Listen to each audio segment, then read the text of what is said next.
I talk about the bet. People don't understand, although my career was going this way, but emotionally I was going down in 2004. The narrative had changed. It was all about us, the players. On November 19th, 2004, a single-thrown drink turned an ordinary basketball game into one of the darkest, most chaotic nights in sports history. Known today as the Malice in the Palace, this wasn't just a fight between athletes.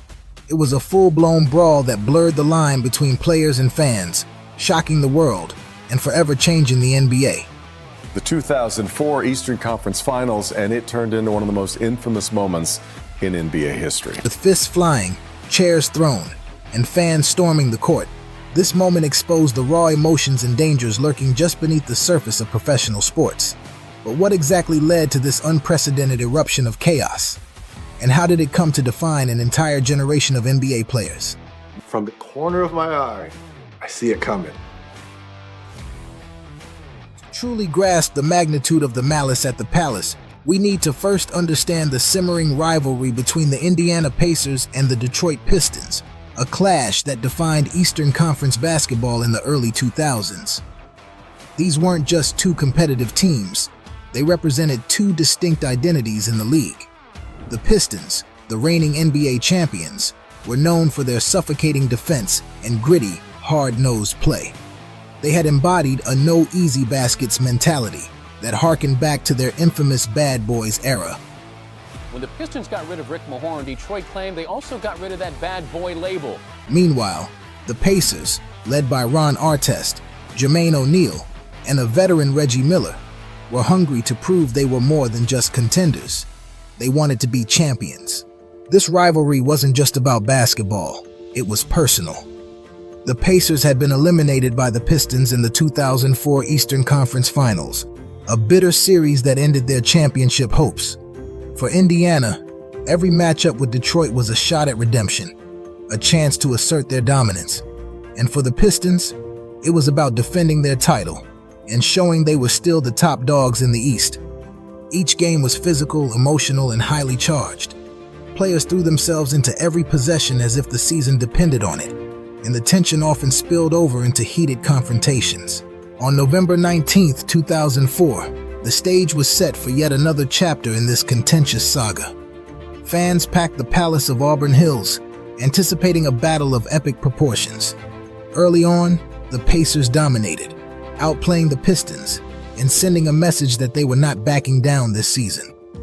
The seeds of chaos were planted late in the fourth quarter, with just 45.9 seconds left on the clock. The Pacers were cruising to victory, holding a decisive lead over the Pistons.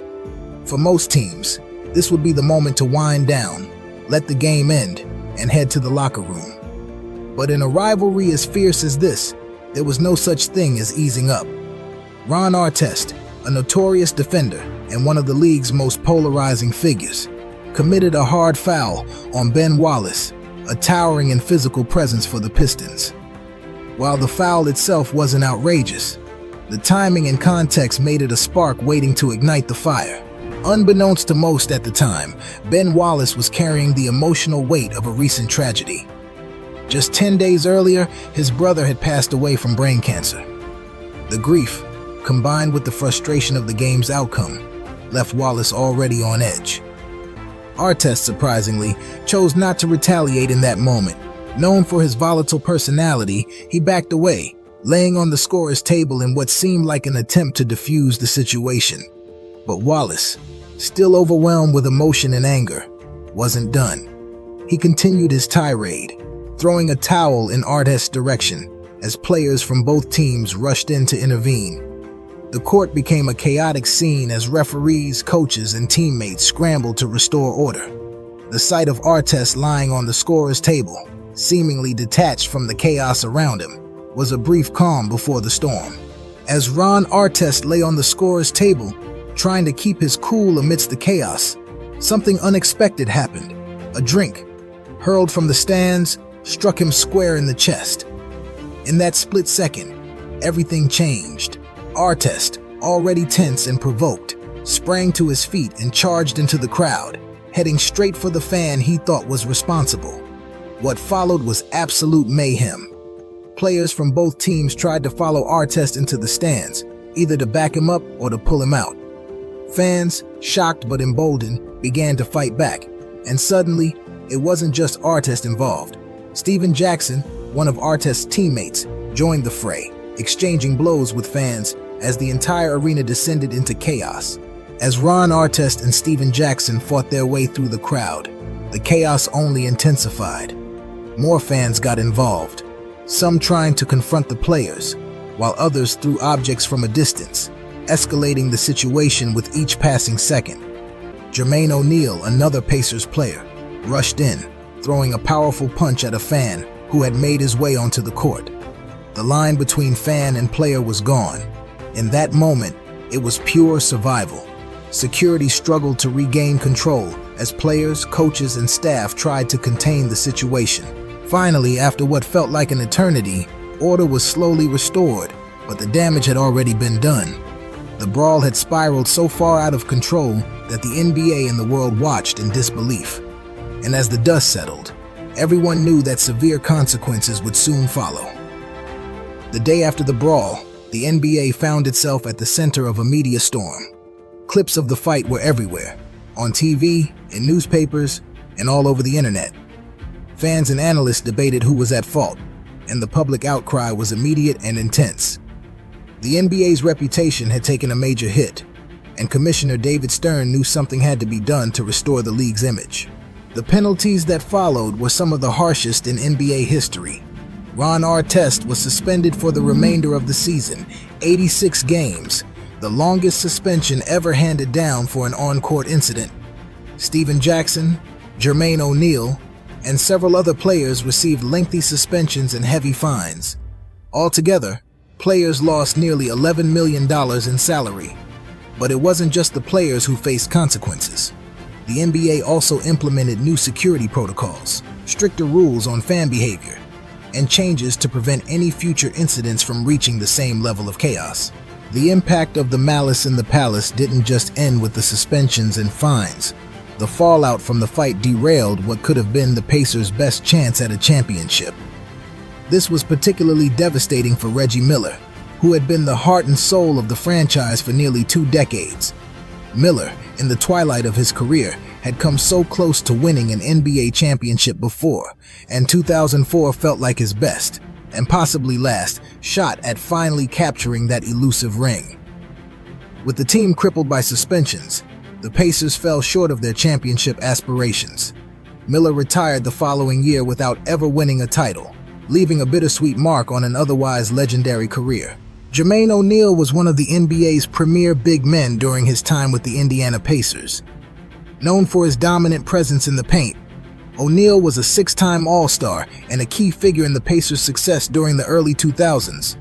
However, as the years went on, injuries began to take their toll. Despite stints with several teams, including the Miami Heat and Golden State Warriors, O'Neal's production gradually declined, and he retired in 2014. While his career ended without a championship, he remains remembered for his incredible skill and work ethic. Steven Jackson carved out a reputation as a versatile and clutch player, capable of stepping up in big moments. After his time with the Pacers, Jackson went on to play for several teams, including the Golden State Warriors, where he was a key figure in their iconic We Believe playoff run in 2007. He also had successful years with the Charlotte Bobcats and Milwaukee Bucks before retiring in 2014.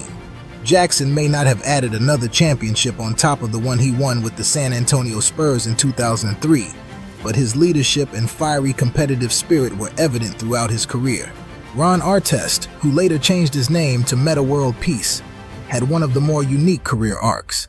After leaving the Pacers, Artest joined several teams, eventually landing with the Los Angeles Lakers in 2009. In 2010, he achieved the ultimate goal, helping the Lakers secure an NBA championship. For Artest, it was a moment of validation, proving that he could succeed at the highest level. He played several more seasons before retiring in 2017, leaving behind a legacy of defense, hustle, and resilience. The Malice in the Palace was more than just a brawl. It was a moment that redefined the NBA. That single night in 2004 changed lives, ended championship dreams and forced the league to reconsider its relationship with fans and its own image. For players like Ron Artest and Steven Jackson, the event left a lasting mark on their careers, and for Reggie Miller, it was a heartbreaking end to his pursuit of a championship ring. The NBA may have moved on with stricter rules and polished conduct, but the Malice in the Palace remains a stark reminder of what can happen when emotions run high and boundaries break down. As fans, we remember it as one of the wildest nights in sports history. But perhaps the real story is in what the NBA, its players, and its fans learned from it. The Malice in the Palace showed us just how thin the line can be between passion and chaos, and left a legacy that no one involved will ever forget.